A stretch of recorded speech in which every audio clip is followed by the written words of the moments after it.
वापस से फॉर्मेट बता रही हूँ एक बार। फीफो मेथड है, main 5 columns, date, particulars, receipt, issue and balance.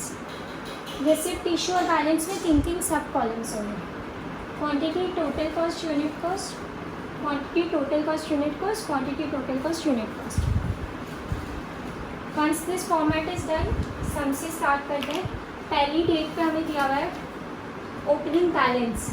जब बैलेंस ही दिया हुआ है डायरेक्टली डेट कॉलम में Jan 1 to balance brought down. Directly balance दिया हुआ है तो रिसिप्ट और इशू में कुछ भी नहीं आएगा। और 500 क्वांटिटी है। पर यूनिट कॉस्ट क्वेश्चन में 4 दी हुई है। 500 क्वांटिटी है sorry 4 per unit cost already दी हुई है। दोनों को मल्टीप्लाई करके will get the total cost as 2000। This was the first part of your balance. Moving on to your next day. साथ साथ में इशू, रिसिप्ट चेक करते रहना कौन सा पहले क्या हो रहा है। अब इसके बाद Jan 4 को इशू हो रहा है। हाँ,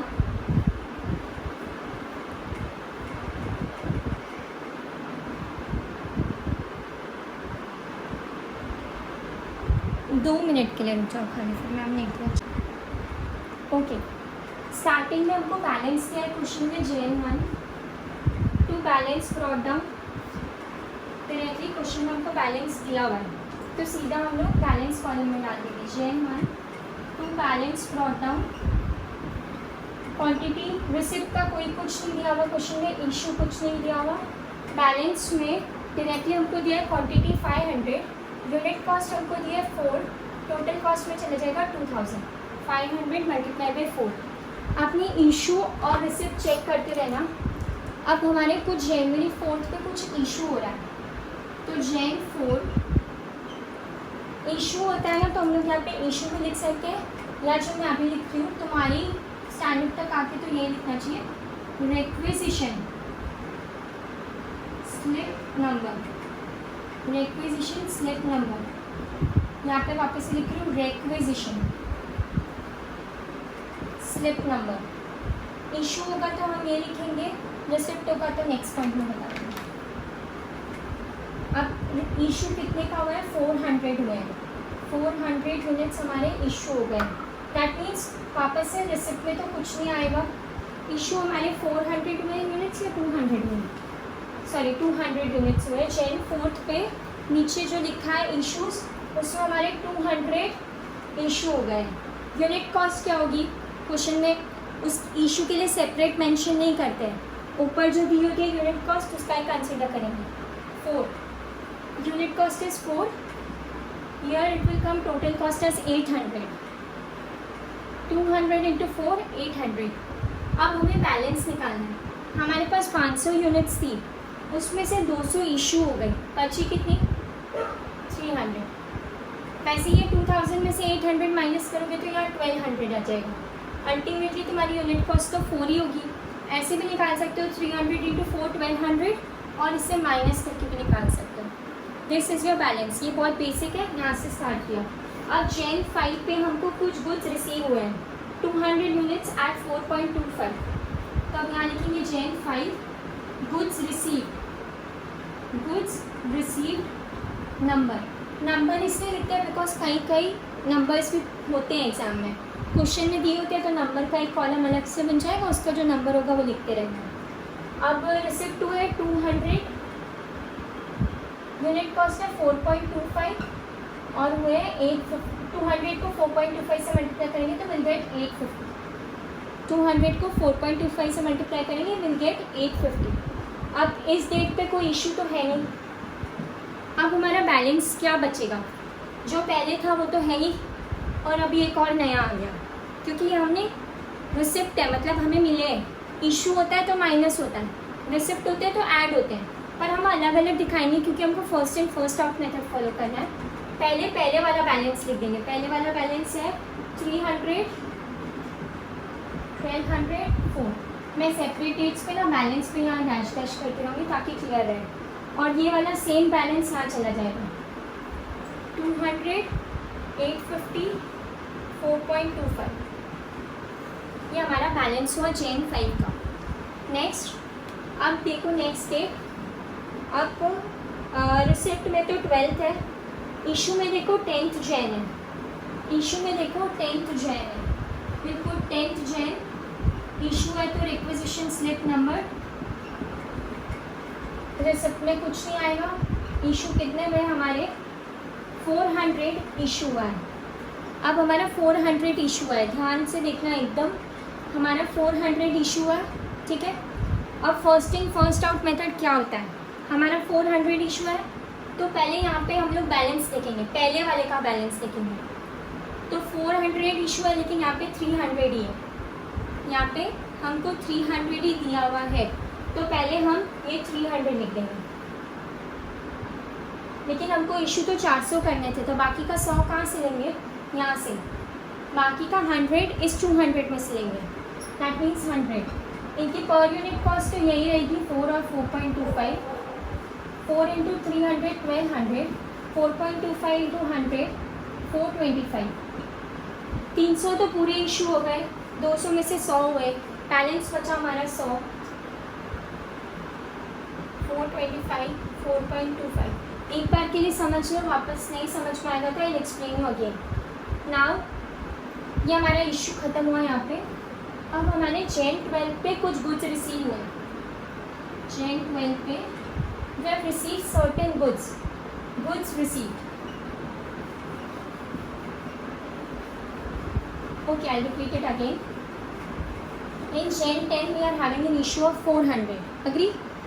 400, we always take our issue from our balancing figure. But we are practicing FIFO method. So, first in, first out. So, we want 400. We'll take 400 from this balance.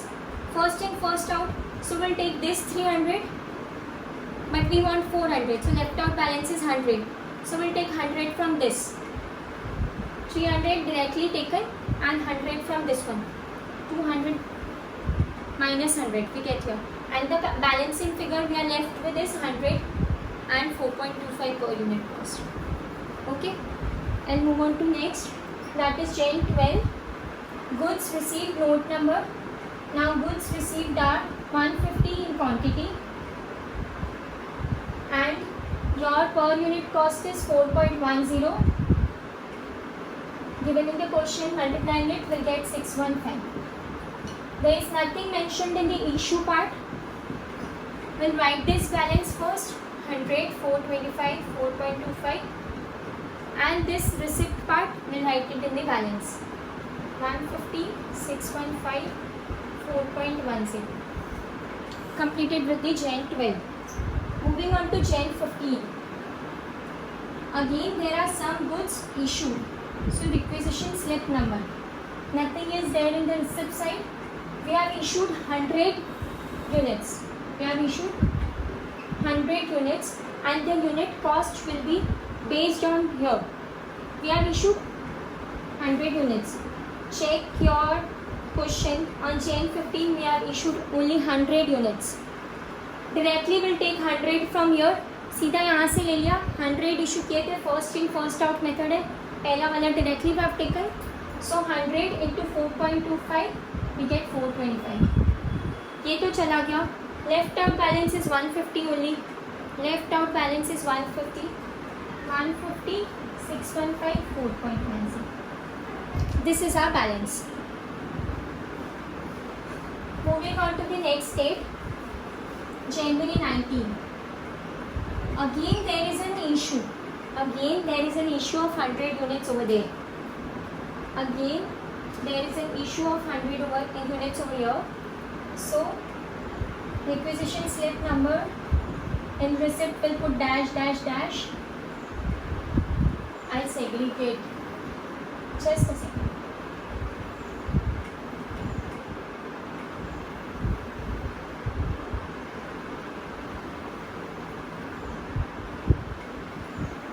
अब बोलो।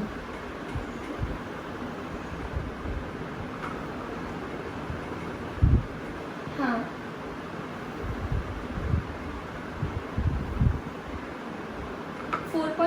ये जो जेन 15 में जो इशू है 4.25, हम इशू कैसे करते हैं, जो बैलेंस बच जाता है ना उसमें जो पहला वाला होता है ना उसके टर्म्स देखते हैं.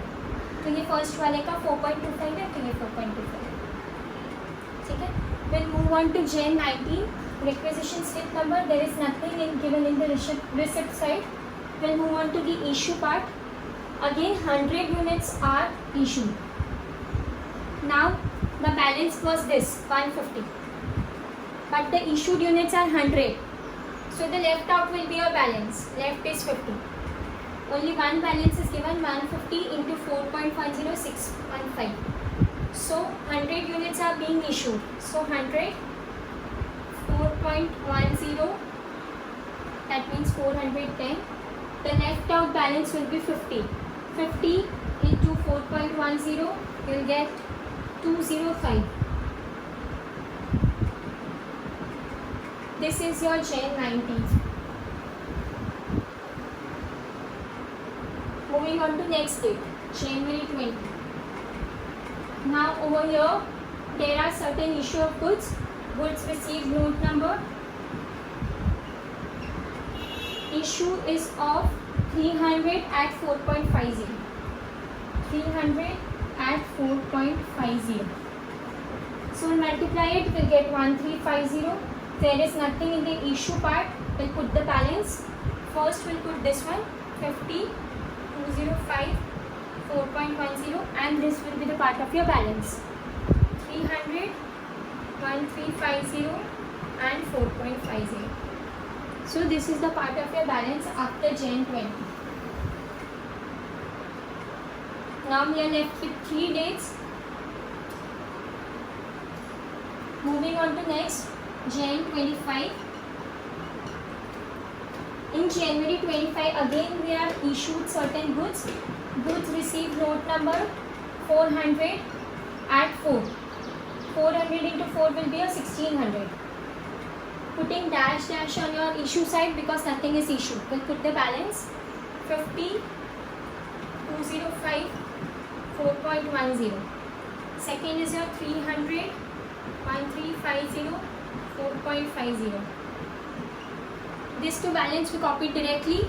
Third, this receipt will also be the part of your balance. 400, 1600 and 4.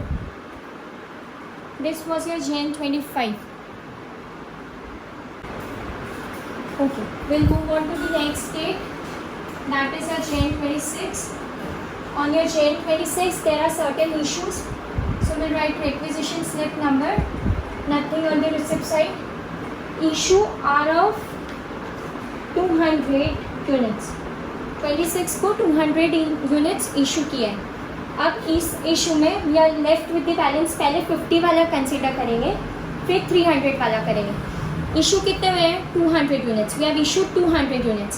We'll take first from here.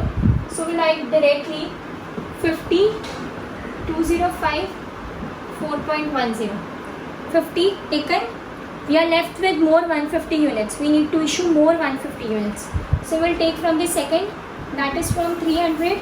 So we'll take 150 into 4.50. 150 into 4.50, which will be 675. Now our left out balance will be 150. From this 300 we have taken 150. Still we are left with 150. 150, 675, 4.50. And this 400 will take at whole. 400, 1600 and 4. Now last part of the question, January 30. That is your requisition slip number again. There is nothing in the receipt part. We have issued 250 units. From this 150 we'll take 150 first. So we'll write directly 675, 4.5. We have issued 250. 150 directly taken from here. 100 will take from here. 100, 4, 400. Left out is your 300 units. 300, 4, 1200. The left out is your 300, 4, 1200. This completes your sum for FIFO method.